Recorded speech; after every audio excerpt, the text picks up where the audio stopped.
Hi, it's me again. May ibabahagi na naman ako sa inyo sa mga latest kong learnings sa pagsasama namin ng isang taong very much respected in the industry, be it veterinary, health, nutrition, management. Napakadami ng nakuha ko sa kanya sa 4 na araw naming pagsasama. Ang gusto kong ibabahagi na nakikita ko very common sa hog industry ay ang failure to breed, hindi naglalandi, hindi nag-ovulate yung mga baboy natin.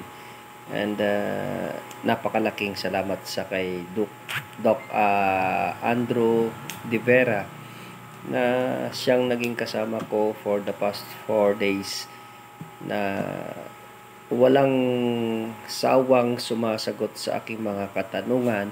And ang isi-share ko sa inyo ngayon ay isa sa mga na-share niya sa akin na nakikita ko ang need or ang pangangailangan na maibabahagi ko sa inyo. Now, ngayon, itong topic na ito na pag-uusapan natin ngayon ay kung paano natin ihahanda ang mga gilts natin para hindi madidelay ang pag-hit, ang paglandi, or ang kanyang pag-ovulate. According to Doc Andrew, ang mga gilts natin, pag-apak ng 5 months, mas maganda na ipiprepare na natin siya, i-develop ang kanyang hormones. I-develop natin yung kanyang hormones sa pagbibigay ng hormones. Iti-train na natin siya to be a feminine, magiging babae na siya. Because meron akong mga biro sa mga previous explanations ko sa teachings about this matter ay ang si guilt natin or si saw natin minsan nakakalimutan nilang babae sila, so they fail to ovulate, they fail to produce egg cells para maglalandi sila. Now, ngayon, because of the informations fed to me na ganito pala ang dapat ginagawa natin para hindi masyadong madidelay ang pag-hit ng mga gilts natin. So, gagawin natin is i-condition natin yung mga gilts natin. How are we going to do this? Tutulungan natin ang mga gilts natin na magkaroon siya ng hormonal balance. So, ang gagawin pala natin dito ay we should do give hormones para ma-develop ang feminism sa mga babaeng baboy, sa mga gilts natin. So, how are we going to do this?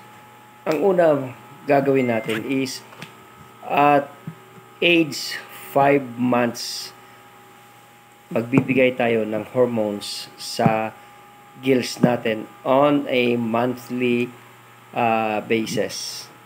By doing so, sa explanation ni Doc Andrew is binibuild natin yung hormones ni guilt to be feminine. So, i-develop yung structure ng kanyang mga reproductive system, i-develop yung build ng katawan niya para the earlier na ma-develop siya, the earlier siya makakapag-ovulate, the earlier siya na magpapakita ng paglalandi. So, tinuturukan natin siya ng hormones. And these hormones is very much commonly known as gonadine. Itong gonadine na to ay inciting heat.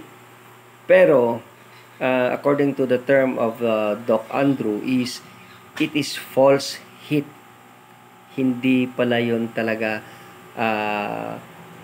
paglalandi. Meron kasi tayong mga na-absorb na mga ideas before na ang pagbigay natin ng hormones like gonadin ay hindi muna natin pasasampahan because nga may term ako doon na ginigising lang muna natin yung kanyang pagkababae.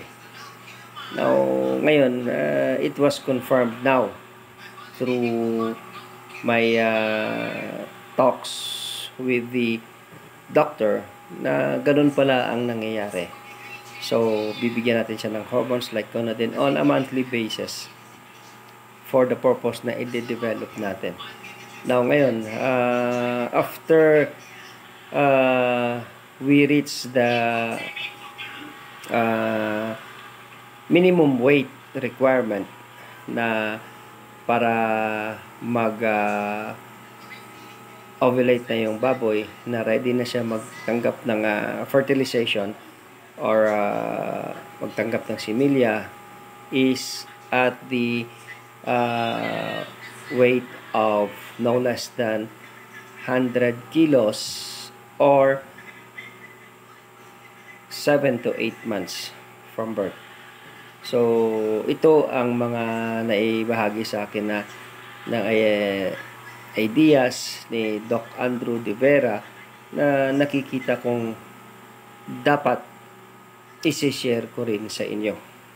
Now, ang kasunod na bigyan natin ng focus in relation sa pag-introduce ng hormones is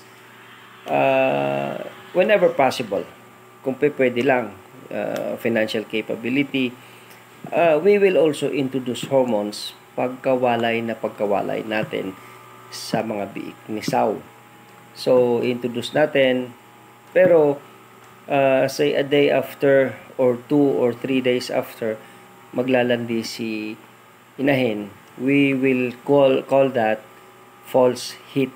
Hindi siya paglalandi talaga. Still the same, babalik ko yung term ko na pupukawin lang natin or gigisingin natin siya, gigisingin natin ang kanyang pagkababae. Then the next time na maglalandi siya, that will be the time na naturally siya na, and then that will be the time na we introduce the breeding. Magbi-breed na tayo. Same with the gilt after say 7 to 8 months at naglandi na siya, because of molding the feminism ng gilt, hindi tayo maghihintay na napakatagal. So, ito, ang mga bagay na ito ay gusto ko ibabahagi sa inyo because I find it an advocacy na i-educate ang lahat ng backyard farmers. We do not talk about malalaking farm dito because they do have veterinarians. They could afford to pay for somebody to manage their pigs. Now, ako, I am here na to give you all informations for free. Now, following dito sa meron tayong mga concerns minsan, reasons na in our mind it was also discussed with the doctor na ang mga causes ng delayed in ovulation or nadidelay ang paglandi, or the same thing with the gilts na hindi agad naglalandi. Anong nagiging reasons nito? We have found out sa mga research, and it was confirmed by Doc Andrew De Vera, na we have the theories na itong mga ito ay ang dahilan because of the genetically modified organisms na kasama sa mga ingredients sa paggawa ng feeds. So, maybe it's not confirmed yet, pero it follows. Ano ang na-observe? Meron tayong mga bata, mga teenagers na mga babae na bakit sila nagre-regla? Bakit sila nagkakaroon ng menstruations at a very young age? Now ngayon, tiningnan ang eating behavior. Ano ang mga kinakain ng mga batang ito? Napakadami ng mga bata na they eat so much of these chips. Itong mga chichirya. Now these chips, ang pinaka-basic ingredients ng chips na ito ay mais, corn. And since itong mga mais na ito are genetically modified, na kung titingnan natin itong mga mais na ito, hindi mo na sila maitatanim pa ulit. Meaning, nagiging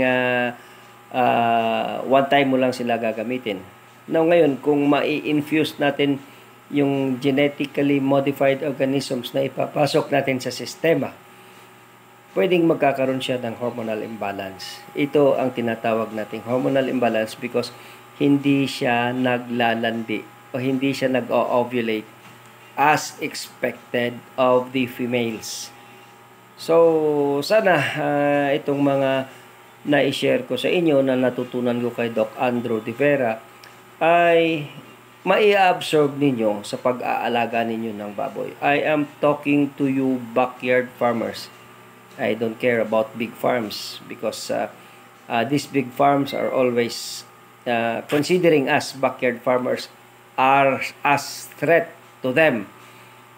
Kasi if my statistics proves me right, nasa 70% ng pig producers in the country comes from the backyard. Napakalaki natin para baliwalain ng big farms pag nagsama-sama tayo. So, maraming salamat. Ito lang muna ang maibibigay natin for now. And then, keep watch. Bantayan ninyo ang mga next uploads natin sa Pig Encyclopedia. Please do not skip the ads para naman may pangbayad tayo sa load. Para naman may pagpapatuloy ko itong advocacy ko na may bibigay ko at may i-share ko sa inyo ang lahat ng learnings ko, be it absorbed learnings, be it research and experience. So this is all for now. This is the engineer. Thank you.